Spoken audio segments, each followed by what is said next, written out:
नमस्कार, मैं हूं उत्तम पांडे और आप देख रहे हैं AEZ न्यूज। सुबह की इन 4 बड़ी खबरों में आपको हम दिखाएंगे। सबसे पहले हम दिखाएंगे कि सुप्रीम कोर्ट ने कहा है कि संसद के कार्यों में हस्तक्षेप के लिए हम पर पहले से ही आरोप लग रहे हैं।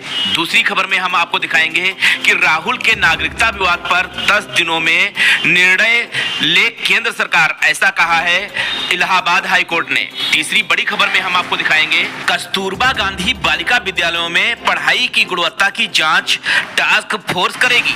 और चौथी बड़ी खबर में 5 वर्ष बाद 1.24% बिजली दरें महंगी होंगी।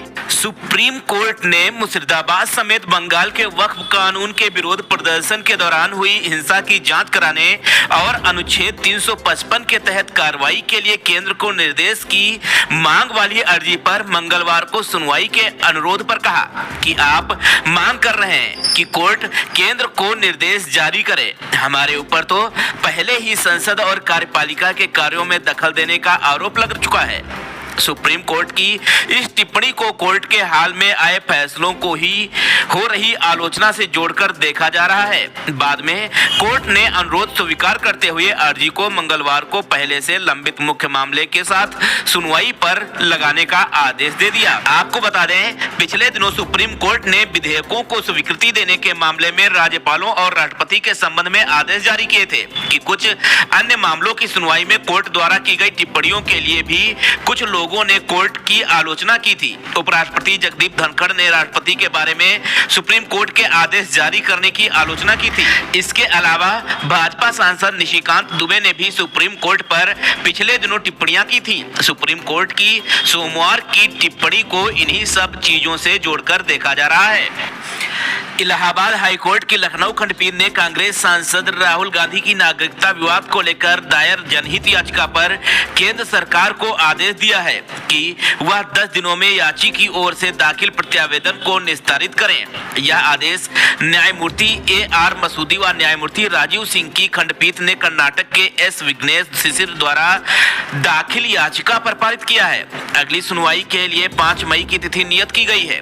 अदालत में याची की ओर से दलील दी गई है कि उसके पास तमाम दस्तावेज और ब्रिटिश सरकार के कुछ ईमेल हैं जिनसे यह सिद्ध होता है कि राहुल गांधी एक ब्रिटिश नागरिक हैं और इस कारण से वह चुनाव लड़ने के लिए अयोग्य हैं। वह लोकसभा सदस्य का पद धारण नहीं कर सकते।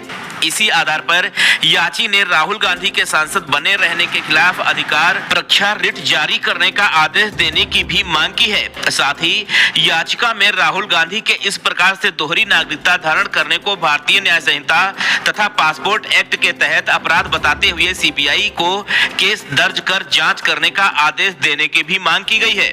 याची का यह भी कहना है कि उसने दोहरी नागरिकता के संबंध में सक्षम प्राधिकारी को 2 बार शिकायतें भेजी, लेकिन उनके द्वारा कोई कार्रवाई न किए जाने पर वर्तमान याचिका दाखिल की गई। कस्तूरबा गांधी बालिका विद्यालयों में पढ़ाई की गुणवत्ता की जांच अब टास्क फोर्स करेगी। कक्षाओं में शिक्षक ढंग से पढ़ा रहे हैं या नहीं, पाठ्यक्रम छात्राओं को बेहतर ढंग से समझ में आ रहा है या नहीं, मंडलीय व जिला स्तर के शिक्षा अधिकारी इन सब बिंदुओं पर जांच करेंगे। वे विद्यालयों में दी जा रही सुविधाओं पर भी अपनी रिपोर्ट देंगे। रिपोर्ट के आधार पर सुधार के लिए ठोस कदम उठाए जाएंगे।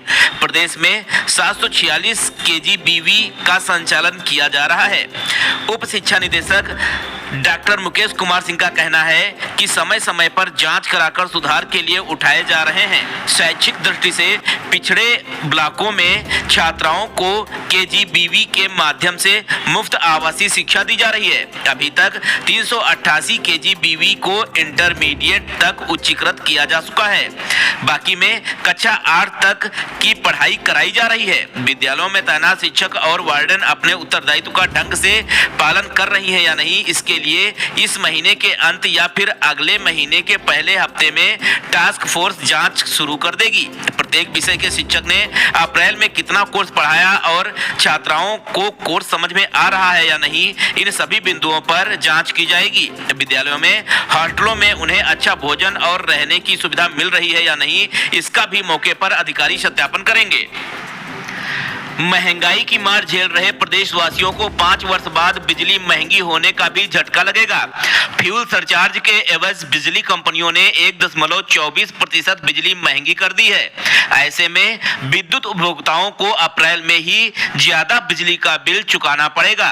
महंगी बिजली से उपभोक्ताओं की जेब ढीली कर कंपनियां 78.99 करोड़ रुपए अतिरिक्त कमाई करेंगी। वैसे तो सरचार्ज के लागू होने से अब प्रतिमाह बिजली का खर्चा कुछ बढ़ता घटता रहेगा, लेकिन चालू वित्तीय वर्ष के टैरिफ निर्धारण के लिए चल रही प्रक्रिया से अगले 2-3 माह में मौजूदा बिजली की दरों में 10 से 20% तक का इजाफा हो सकता है। उत्तर प्रदेश विद्युत नियामक आयोग ने मल्टी ईयर टैरिफ रेगुलेशन 2025 के तहत इस वर्ष जनवरी में बिजली कंपनियों को प्रत्येक माह स्वतः fuel and power purchase adjustment surcharge तय करने का अधिकार दे दिया था। आयोग से मिले अधिकार का इस्तेमाल करते हुए कंपनियों ने प्रदेश में पहली बार उपभोक्ताओं से फ्यूल सरचार्ज वसूलने का आदेश किया है, जिससे 3.45 करोड़ विद्युत उपभोक्ता प्रभावित होंगे। बिलिंग सॉफ्टवेयर में बदलाव करके उपभोक्ताओं को सरचार्ज की धनराशि जोड़कर बिल उपलब्ध कराए जा रहे हैं। उपलब्ध सरचार्ज के लागू होने का असर यह होगा कि अगर किसी उपभोक्ता द्वारा मार्च में उपभोग की गई बिजली का कुल बिल 1000 रुपए होता है, तो उसे अप्रैल में सरचार्ज के तहत 12.40 रुपए और जमा करने होंगे। अप्रैल में 1.24% की बढ़ोतरी जनवरी में फ्यूल यानी उत्पाद में इस्तेमाल होने वाले कोयले आदि पर 78.99 करोड़ रुपए अधिक खर्च होने के कारण की गई है।